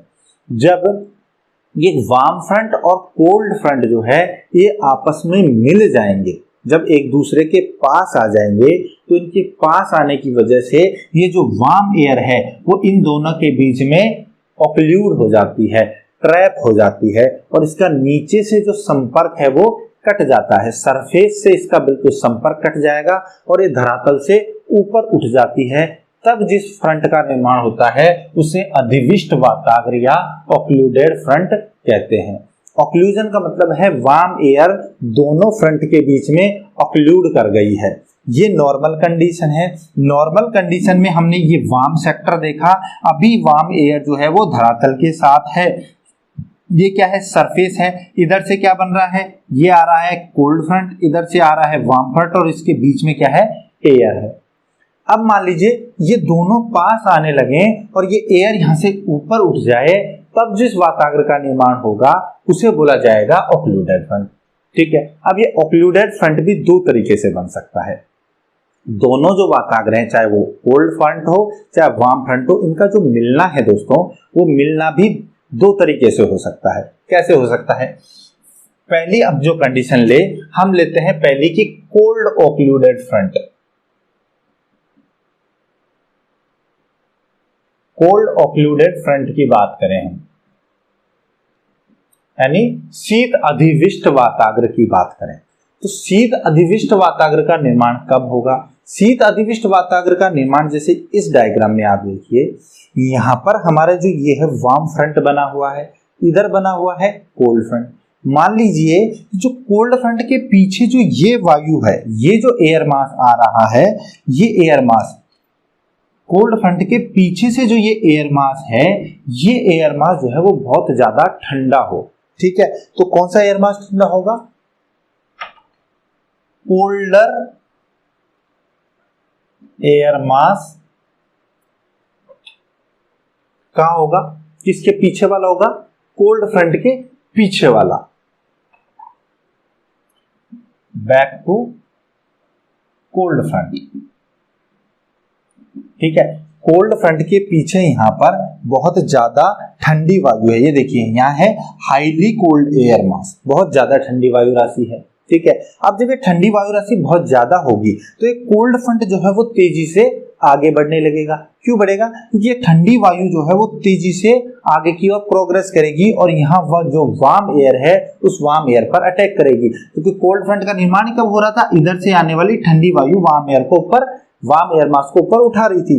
तो जब ये इधर की जो वायु है वो इस कोल्ड एयर की तुलना में ज्यादा ठंडी है, इधर भी कोल्ड है और इधर भी कोल्ड है, बट ये वाली जो कोल्ड है इससे ज्यादा कौन सी है, जो कोल्ड फ्रंट है इसके पीछे वाली एयर। तो अब ये तेजी से कोल्ड फ्रंट को आगे की ओर बढ़ाएगी और आगे की ओर बढ़ाने के बाद एक कंडीशन ऐसी आएगी कि जो कोल्ड फ्रंट है ये वार्म फ्रंट से जुड़ जाएगा। देखिए ऐसे होगा कि ये वार्म फ्रंट हो गया है, ठीक है, ये वार्म फ्रंट है और ये कोल्ड फ्रंट आ रहा है। अब ये वार्म फ्रंट जो है उसका संपर्क धरातल से ऊपर उठ गया है और उठा किस लिए है, क्योंकि यहाँ पर कोल्ड एयर मास जो है उसने कोल्ड फ्रंट को आगे तक बढ़ा दिया है, इसलिए इसे कोल्ड ओक्लूडेड फ्रंट कहते हैं, क्योंकि कोल्ड एयर फ्रंट की वजह से ओक्लूजन हुआ है। तो अब यहाँ क्या होगा, इधर से भी ठंडी वायु आ रही है, इस तरफ भी ठंडी वायु है और इधर से भी ठंडी वायु है और बीच की जो गर्म वायु जो यहाँ जो पहले गर्म वायु थी ये ऊपर उठ गई है। अब ये देखिए कहाँ आ गई है,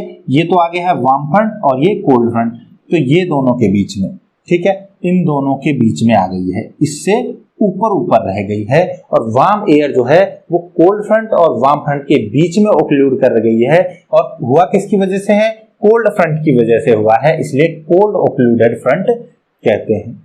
ठीक है दोस्तों, तो किसकी वजह से होगा, जब वायु राशि कोल्ड फ्रंट के पीछे वाली ठंडी जो वायु राशि है वो बहुत ज्यादा ठंडी हो कंपैरेटिवली वार्म फ्रंट के आगे वाली ठंडी वायु से। ठीक है, अब वार्म फ्रंट के आगे वाली ठंडी वायु जब तेज नहीं है तो ये तो क्या होगी, ये वार्म जो फ्रंट है वो धीरे बढ़ेगा आगे, जबकि कोल्ड फ्रंट तेजी से बढ़ेगा और एक ऐसी कंडीशन आएगी कि इसकी वजह से जो है वो क्या होगा, जो कोल्ड फ्रंट है वो ओवरटेक कर जाएगा वार्म फ्रंट को। ठीक है, और इसकी वजह से क्या हो जाएगा, वो जोनों के जोनों फ्रंट जो है वो क्या कर जाएंगे, कोलैप्स कर जाएंगे।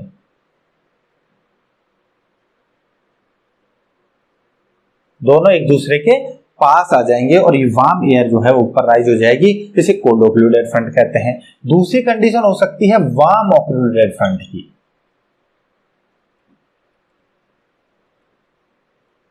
वार्म ओक्लूडेड फ्रंट, ठीक है, यानी गर्म वाताग्र, उष्ण वाताग्र का अधिविष्टन, उष्ण वाताग्र अधिविष्टन। ठीक है, अब ये देखिए उष्ण अधिविष्टन किस तरीके से होगा।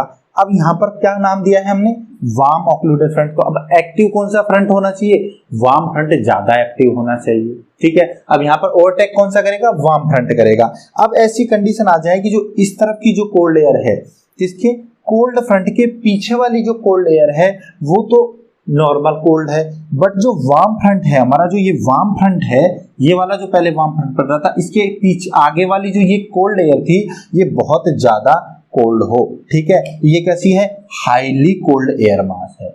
अब जब ये हाईली कोल्ड एयर मास होगी तो इसकी वजह से क्या होगा, जो वार्म एयर मास है वो वार्म एयर मास और भी तेजी से पीछे की तरफ से ही उठने लगेगी, यानी जो एयर यहाँ से राइज कर रही थी अब यहाँ तक से एयर जो है वो राइज करने लगेगी और इस वजह से जो वार्म फ्रंट है ये पीछे की ओर बढ़ने लगेगा। ठीक है, यहां से देखिए ये वार्म फ्रंट जो है जो पहले यहीं तक था अब ये पीछे यहां तक बढ़ गया है, यहां तक बढ़ गया है।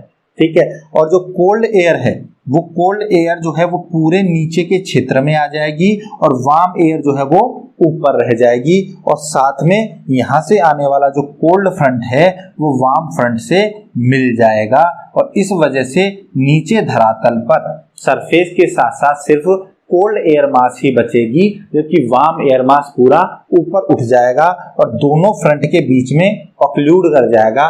तब जाकर के जो फ्रंट बनेगा इसे वार्म ऑक्लूडेड फ्रंट कहेगा। हैंगे दोनों ही अधिविष्ट वाताग्र, दोनों ही अधिविष्ट वाताग्र, मगर एक बना है कोल्ड जो फ्रंट है उसके ज्यादा एक्टिव होने से, यानी कोल्ड फ्रंट के पीछे वाली जो एयर है उसके तेजी से प्रोग्रेस करने से, जबकि एक बना है, दूसरा जो बना है वो बना है वार्म फ्रंट के आगे जो ठंडी वायु है वो बहुत ज्यादा ठंडी होकर के उसकी वजह से वार्म एयर मास है वो ज्यादा पीछे से ही ऊपर उठने लगा, यानी वार्म फ्रंट पीछे की तरफ बढ़ करके और कोल्ड फ्रंट से मिल गया, जिससे नीचे पूरे आप देखिए उस पूरे धरातल पर यहाँ पर क्या है, अब पूरी तरफ यहाँ पर सिर्फ कोल्ड एयर है, ये पूरी क्या है, कोल्ड एयर है, वार्म एयर तो ऊपर रह गई है। यहाँ भी देखिए पूरा कोल्ड एयर है, इस रीजन तक पूरा कोल्ड एयर रह गई है और वार्म एयर ऊपर चढ़ गई है, ऑक्लूड कर गई है, इसलिए इसे वार्म ऑक्लूडेड फ्रंट या कोल्ड ऑक्लूडेड फ्रंट के रूप में हमने डिफरेंशिएट किया है। ठीक है दोस्तों, अब देखिए ऑक्लूडेड फ्रंट के साथ वेदर कंडीशंस कैसी होंगी, कैसी वेदर कंडीशन होंगी। देखिए जब नॉर्मल हम इस कंडीशन की बात कर रहे थे, इधर कोल्ड फ्रंट था इधर वार्म फ्रंट था, तो कोल्ड फ्रंट के साथ कौन से बन रहे थे, क्यूमुलोनिम्बस क्लाउड बन रहे थे, तेज वर्षा हो रही थी। वार्म फ्रंट जब आया था तो वार्म फ्रंट के साथ भी कंडीशन क्या हो रही थी, बादल हो रहे थे, बट वर्षा धीरे धीरे हो रही थी। बट जब दोनों फ्रंट ऑक्लूड कर गए हैं, वार्म एयर ऊपर राइज कर गई है, तो यहाँ पर क्या बन जाएगा, एक लो प्रेशर का जोन बन जाएगा। यहाँ पर कैसे बन जाएगा, लो प्रेशर का जोन बन जाएगा ऊपर ऊंचाई पर। क्यों बन रहा है ऐसा, क्योंकि यहाँ पर वार्म एयर है वो अब ऊपर चली गई है, और ऊपर जाने से क्या होगा, वार्म एयर के ऊपर जाने से एक लो प्रेशर का जोन बनेगा, और इस लो प्रेशर का जोन बन जाने की वजह से क्या होगा, तो अधिविष्ट वातावरण के चारों ओर यहाँ पर चक्रवातों की उत्पत्ति होने लगेगी, और साथ में यहाँ पर दोनों वातावरणों की तरफ वर्षा होगी। ठीक है, ये जो दोनों वातावरण चाहे वार्म फ्रंट हो चाहे कोल्ड फ्रंट हो, इनके दोनों की तरफ ही वर्षा होने लगेगी। ठीक है, ये पूरी वर्षा होने लगेगी यहाँ पर वर्षा। ठीक है, तो ऑक्लूडेड फ्रंट जब भी होगा उसके साथ भी वर्षा होती है, बस उसमें दोनों फ्रंट की तरफ वर्षा होती है और वार्म एयर ऊपर राइज कर जाएगी, और यहाँ भी क्यूमुलोनिम्बस क्लाउड्स ही बन रहे हैं। साथ में यहाँ पे और भी क्लाउड्स हो सकते हैं, पर यहाँ भी क्यूमुलोनिम्बस क्लाउड ही ज्यादा प्रोमिनेंट होंगे, क्योंकि वार्म एयर जो है वो तेजी से ऊपर बढ़ेगी। ठीक है दोस्तों, तो इसे कहते हैं ऑक्लूडेड फ्रंट। ऑक्लूडेड फ्रंट के बाद एक और फ्रंट आता है जिसे बोला जाता है स्टेशनरी फ्रंट या स्थायी वाताग्र। इसे बोलते हैं स्टेशनरी फ्रंट या स्थायी वाताग्र। स्टेशनरी फ्रंट या स्थायी वाताग्र क्या होता है, नाम से पता चल रहा है कि इस वाताग्र का निर्माण तब होता है जब दो एयर मास, ये मान लीजिए फ्रंट है, ठीक है, और दो एयर मास जो है, इधर से मान लीजिए वार्म एयर मास है और इस तरफ से आ रहा है कोल्ड एयर मास। ठीक है, तो वार्म और कोल्ड एयर मास जो है वो एक दूसरे के पैरेलल होते हैं, यानी एक दूसरे के जब समानांतर होते हैं तो इनके बीच में एक दूसरे के साथ कोई अभिसरण की कन्वर्जेंट गति नहीं होती। ये दोनों एक दूसरे के क्षेत्र में प्रवेश करने की कोशिश नहीं करते, और इस वजह से ये जो वाताग्र है वो ज्यादा समय तक एक जगह स्थिर बना रहता है, एक जगह ज्यादा समय तक यहाँ पर एयर मास जो फ्रंट है वो बना ही रह जाता है। ऐसे फ्रंट को स्थायी वाताग्र या स्टेशनरी फ्रंट कहते हैं। बस कंडीशन क्या है कि मान लीजिए ये वार्म एयर मास है और एक कोल्ड एयर मास है, तो ये दोनों एक दूसरे के पैरेलल चलेंगी। ठीक है, एक दूसरे के क्षेत्र में नहीं आएंगी, कोई कन्वर्जेंस नहीं होगा, और इस वजह से ये दोनों एक दूसरे के क्षेत्र मतलब पैरेलल ही बनी रह जाएंगी। ठीक है, तो इससे स्टेशनरी फ्रंट का निर्माण होता है जो अधिक समय तक बना रहता है। ठीक है दोस्तों, तो अब यहाँ पर मौसमी दशाएं कैसी होंगी स्टेशनरी फ्रंट के साथ। भाई स्टेशनरी फ्रंट के साथ तो मौसमी दशाएं होंगी कि यहाँ जब ज्यादा एयर राइज ही नहीं कर रही है, जब एयर राइज ही नहीं कर रही है तो क्या होगा, एयर राइज नहीं कर रही है तो यहाँ पर मौसम लगभग साफ बना रहता है। अगर कभी होता है थोड़ा बहुत तो मात्र ड्रिजलिंग होती है, हल्की हल्की बारिश बूंदाबांदी होती है, फुहारों के रूप में होती है, बाकी यहाँ पर वर्षा नहीं होती है। किसके साथ, स्टेशनरी फ्रंट के साथ। अब हम देखते हैं कि पूरे ग्लोब में हमें कहां कहां पर वाताग्र के निर्माण की दशाएं दिखाई देती हैं। तो ऐसे क्षेत्रों को बोला जाता है फ्रंटल जोन्स या वाताग्र प्रदेश। तो देखिए पूरे ग्लोब पर जब हम वाताग्रों के निर्माण की बात करेंगे तो हमें 3 ऐसे क्षेत्र दिखाई देते हैं जहां पर वाताग्रों का निर्माण होता है। तो पहला फ्रंटल जोन जो है वो है आर्कटिक फ्रंटल जोन। ठीक है, दूसरा है पोलर फ्रंटल जोन, और तीसरा होता है इंटर ट्रॉपिकल फ्रंटल जोन। ठीक है, तो एक एक को हम समझते हैं। सबसे पहले हम लेते हैं आर्कटिक फ्रंटल जोन कहाँ बन रहा है। देखिए नाम से पता चल रहा है आर्कटिक फ्रंटल जोन यानी आर्कटिक रीजन में बन रहा होगा, और आर्कटिक रीजन कहाँ होता है, नॉर्दर्न पोल की तरफ, उत्तरी ध्रुव की तरफ होता है। तो देखिए आर्कटिक पोलर फ्रंट जो है, अब इस आर्कटिक जो फ्रंटल जोन है इसका निर्माण होने के लिए हमें जो 2 डिफरेंट नेचर की एयर मासेज चाहिए, उनमें एक एयर मास तो हमें मिलती है आर्कटिक एयर मास। ठीक है। और हमने जब एयर मासेस पढ़ा था तब देखा था कि नॉर्दर्न साइड में हमें क्या मिल रहा था, पोल्स की तरफ हमें मिल रही थी यहाँ पर आर्कटिक सोर्स रीजन। तो आर्कटिक सोर्स रीजन से जो एयर मास आ रही है वो कौन सी है, आर्कटिक एयर मास है, ठीक है। तो आर्कटिक वायु राशि तो आ रही है उत्तर की तरफ से, और इस तरफ से जो दक्षिण की तरफ से जो जा रही है वो होती है मैरीटाइम पोलर एयर मास, ठीक है, महासागरीय ध्रुवीय वायु राशि। तो यहाँ पर maritime polar air mass develop हो रही थी, और ये कहाँ डेवलप हो रही थी, लगभग 60 डिग्री के आसपास, ठीक है। तो 60 डिग्री नॉर्थ लैटिट्यूड के आसपास, और ऐसे ही साउथ में भी ये डेवलप होती है मैरीटाइम पोलर, ठीक है। मगर यहाँ पर 60 डिग्री नॉर्थ लैटिट्यूड के आसपास जो है ये डेवलप हो रही थी। तो इसकी वजह से जो है ये कहाँ पे मिल रही थी, आर्कटिक, और इसके मिलने से आर्कटिक एयर मास और मैरीटाइम पोलर एयर मास के मिलने से हमें आर्कटिक फ्रंटल जोन दिखाई देता है। अब देखिए नॉर्मल कंडीशन में क्या होता है यहाँ पर कि इधर से जो मैरीटाइम पोलर एयर मास जा रहा है ये भी ठंडा है, ठीक है, और इधर से जो आर्कटिक एयर मास आ रही है ये भी ठंडे हैं। यानी हमने बात की थी कि जब भी फ्रंट बनेंगे तो फ्रंट के बनने के लिए दोनों एयर मास का नेचर जितना ज्यादा डिफरेंट होगा, यानी उनका कंट्रास्ट नेचर जितना ज्यादा होगा उतना ही ज्यादा स्ट्रॉन्ग फ्रंट बनेगा। अब इधर मैरीटाइम पोलर और जो आर्कटिक जो एयर मास है इनका नॉर्मल कंडीशन में जो नेचर है वो एक जैसा होता है, ये दोनों ही लगभग ठंडी होती है। इसलिए हमें यह आर्कटिक जो फ्रंट है, ये आर्कटिक फ्रंट जो है वो वीक होता है, ठीक है। कैसा होता है, ये कमजोर होता है।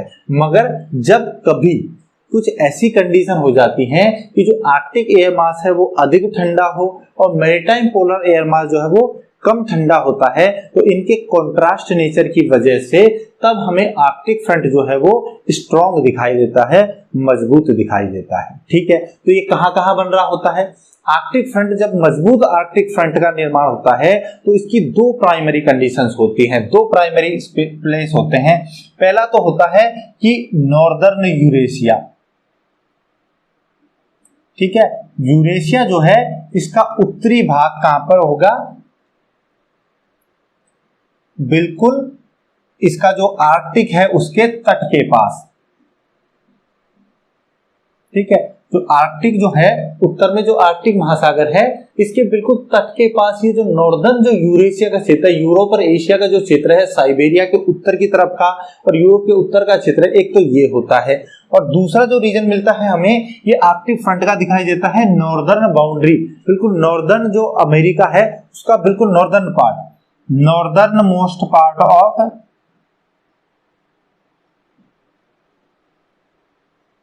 North America. तो नॉर्थ अमेरिका का सबसे उत्तरी भाग जो कि आर्कटिक तट के पास है, आर्कटिक कोस्ट के पास है, ये दो ऐसे रीजन हैं जहां पर हमें आर्कटिक फ्रंट दिखाई देता है। एक ये आर्कटिक फ्रंट है और ये आर्कटिक फ्रंट है। दोनों का निर्माण किससे हो रहा है, उत्तर से आर्कटिक एयर मास और दक्षिण से मैरीटाइम पोलर एयर मास आ रहा है।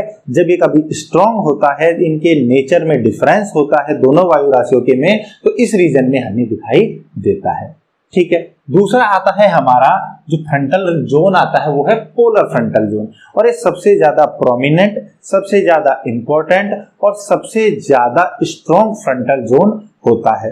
कैसे होता है, जो ये पोलर फ्रंटल जोन है इसका निर्माण दोनों गोलार्धों में, नॉर्दर्न हेमिस्फीयर में भी और सदर्न हेमिस्फीयर में भी 30 डिग्री टू 40 डिग्री, 30 डिग्री से 45 डिग्री अक्षांशों के बीच निर्माण होता है।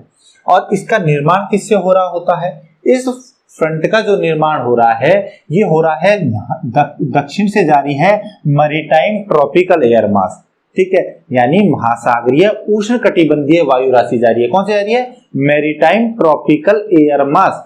जबकि इधर से कौन सी आ रही है, उत्तर से, इधर से आ रही है कॉन्टिनेंटल पोलर एयर मास। कौन सा आ रहा है, कॉन्टिनेंटल पोलर एयर मास, यानी महाद्वीपीय ध्रुवीय वायु राशि जो कि ठंडी वायु राशि है, मैरीटाइम ट्रॉपिकल एयर मास जो कि गर्म वायु राशि है। तो ये कैसी है, वार्म एयर मास है, ठीक है। वार्म होने के साथ साथ ये ह्यूमिड भी है, ठीक है, और कैसी है, लाइट है, हल्की है। जबकि जो कॉन्टिनेंटल पोलर एयर मास है ये कैसी है, कोल्ड है, ठंडी है और ड्राई है और कैसी है, हैवी है, ठीक है। तो आप सोचिए इनका नेचर कॉन्ट्रास्टिंग नेचर हो गया, दोनों के विपरीत स्वभाव हो गया। अब जब मैरीटाइम ट्रॉपिकल और कंटिनेंटल पोलर एयर मास जो है वो जब मिलते हैं तो इनकी वजह से स्ट्रॉन्ग वाताग्र का निर्माण होता है। और इस जो पोलर फ्रंटल जोन है यहाँ पर दोस्तों ज्यादातर की जो क्षेत्र है इसमें शीतोष्ण चक्रवात आते हैं, टेम्परेट साइक्लोन आते हैं।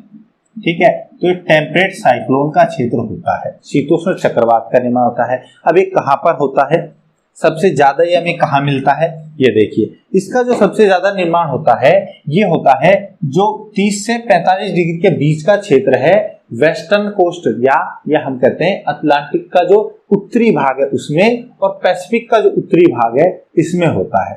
ठीक है, तो इसका निर्माण कहाँ हो रहा है, नॉर्दर्न अटलांटिक और नॉर्दर्न पैसिफिक में। पर ये ज्यादा स्ट्रॉन्ग जो है वो नॉर्दर्न अटलांटिक में होता है। ठीक है, सबसे स्ट्रॉन्ग कहाँ होता है, ये नॉर्दर्न अटलांटिक में होता है। और नॉर्दर्न अटलांटिक में भी ये सबसे ज्यादा जो स्ट्रॉन्ग होता है वो होता है विंटर सीजन में। विंटर सीजन में ये फ्रंटल जोन जो है वो सबसे ज्यादा स्ट्रॉन्ग होता है। यहाँ पर वाताग्र जो है वो मजबूत बनते हैं। कब होते हैं, विंटर सीजन में। विंटर सीजन में क्यों होता है, ऐसा क्यों होता है, क्योंकि विंटर सीजन में देखिए जो पोल है, पोल का रीजन बहुत ज्यादा ठंडा हो जाएगा।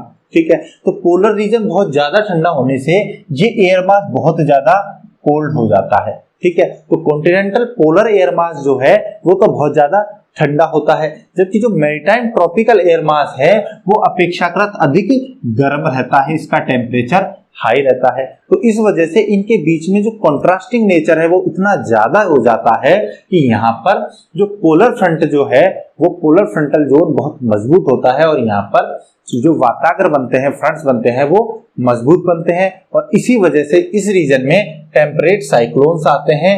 और टेम्परेट साइक्लोन्स जो है इनकी वजह से यहाँ पर जो ये नॉर्थ अमेरिका है इसके इस पश्चिमी तट से लेकर के और ये जो यूरोप है इसके पश्चिमी यूरोप तक का भाग जो है वो प्रभावित होता है।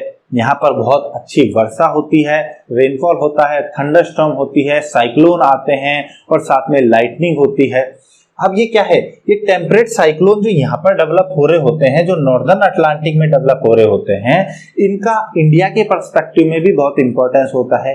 क्योंकि जो शीत ऋतु में जो विंटर सीजन होता है उसमें हमारे भारत के जो पश्चिमी भाग में जो साइक्लोनिक रेन होती है जिसे हम मावट कहते हैं, ठीक है, पश्चिमी विक्षोभ जो कहते हैं, वो इन्हीं टेम्परेट साइक्लोन्स की वजह से आता है।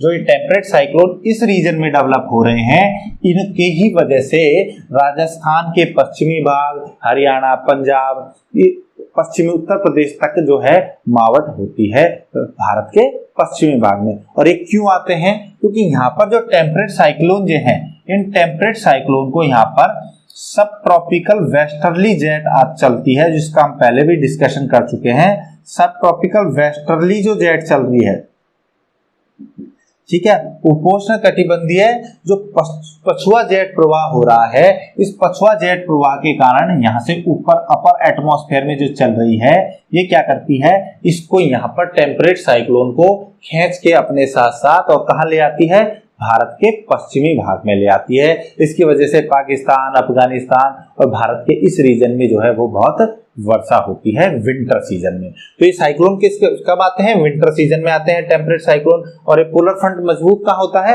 विंटर सीजन में ही होता है। बनता दोनों जगह है, नॉर्दर्न अटलांटिक में भी और नॉर्दर्न पैसिफिक में भी, पर ज्यादा जो प्रोमिनेंट रहता है वो यहाँ नॉर्दर्न अटलांटिक में रहता है। अच्छा, इनकी दिशा की अगर बात करें, जो फ्रंट जो है, जो फ्रंटों के चलने की दिशा है, तो फ्रंट या फिर जो टेम्परेट साइक्लोन जो चल रहे हैं ये किधर से चलते हैं, इनके चलने की दिशा होती है वेस्ट टू ईस्ट डायरेक्शन में चलते हैं, पश्चिम से पूर्व की ओर चलते हैं। पश्चिम से पूर्व क्यों चल रहे हैं, क्योंकि यहाँ पर देखिए 30 डिग्री से उत्तर का जो क्षेत्र है, यहाँ पर कौन सी पवनें चल रही होती हैं, यहाँ पर 30 डिग्री से उत्तर का जो क्षेत्र है इसमें वेस्टर्लीज चल रही होती हैं, पछुआ पवनें चल रही हैं। और पछुआ पवनें इधर किधर चलती हैं, इधर से आती हैं, दक्षिण पश्चिम से उत्तर पूर्व की तरफ चलती हैं, यानी लगभग पश्चिम से पूर्व की ओर चलती हैं। इस वजह से ये जो साइक्लोनिक कंडीशन यहाँ डेवलप होती हैं, इनको इन पवनों के प्रभाव में जो है वो यहाँ तक आती हैं, यहाँ तक ये पूरी तरह प्रभावित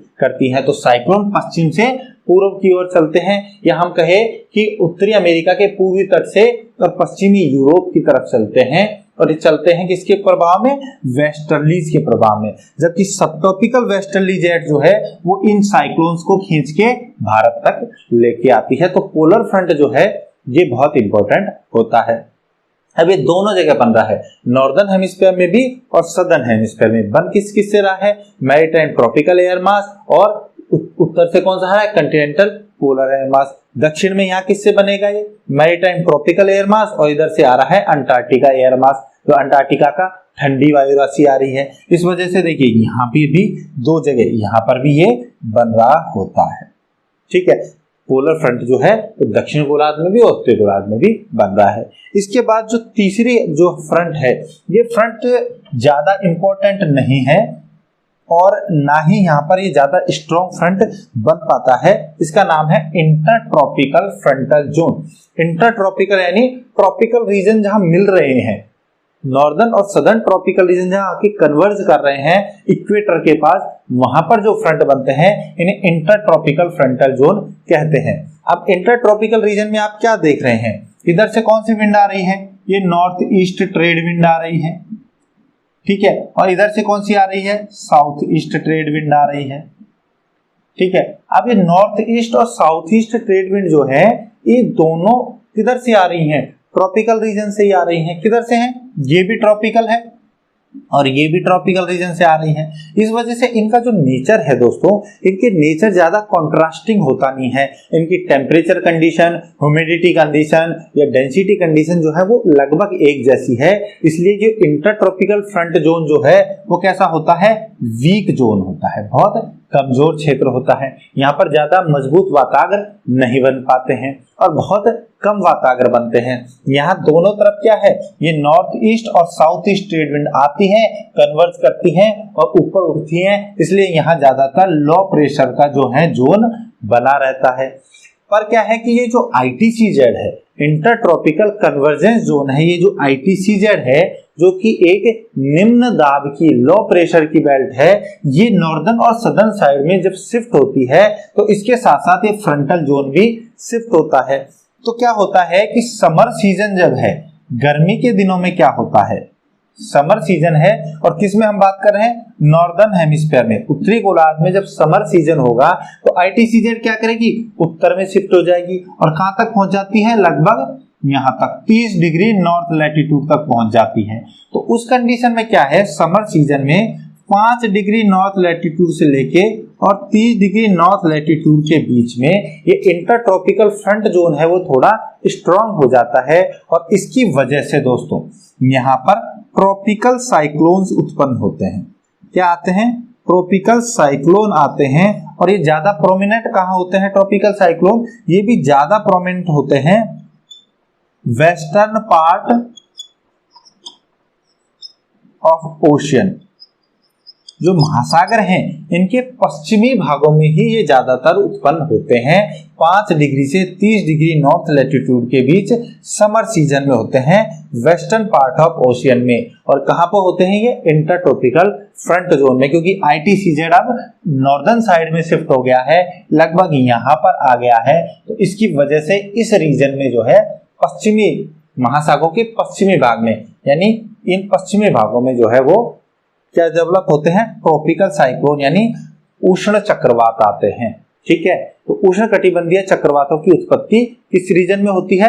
इंटरट्रॉपिकल फ्रंटल जोन में होती है। शीतोष्ण कटिबंध टेम्परेट साइक्लोन आते हैं पोलर फ्रंटल जोन में, और ये आर्कटिक जो फ्रंटल जोन है ये ज्यादातर तो वीक रहता है, बट कभी कभार ऐसा होता है कि यहाँ पर आर्कटिक एयर मास ज्यादा ठंडा हो जाता है, जबकि यहाँ से जो मैरीटाइम पोलर एयर मास है ये थोड़ा गर्म बना रहता है, तब ये मजबूत होकर के यूरेशिया और अमेरिका के उत्तरी भागों में फ्रंटल जोन का निर्माण होता है और वाताग्र बनते हैं। ठीक है दोस्तों, तो 3 मेन रीजन है। अब इसको आप इसमें समझ लीजिए कि ये क्या है? ये है इक्वेटर और ये क्या है? पोल है। ठीक है, और इक्वेटर से पोल के बीच में हमें जो 3 क्षेत्र मिल रहे हैं ये क्या है?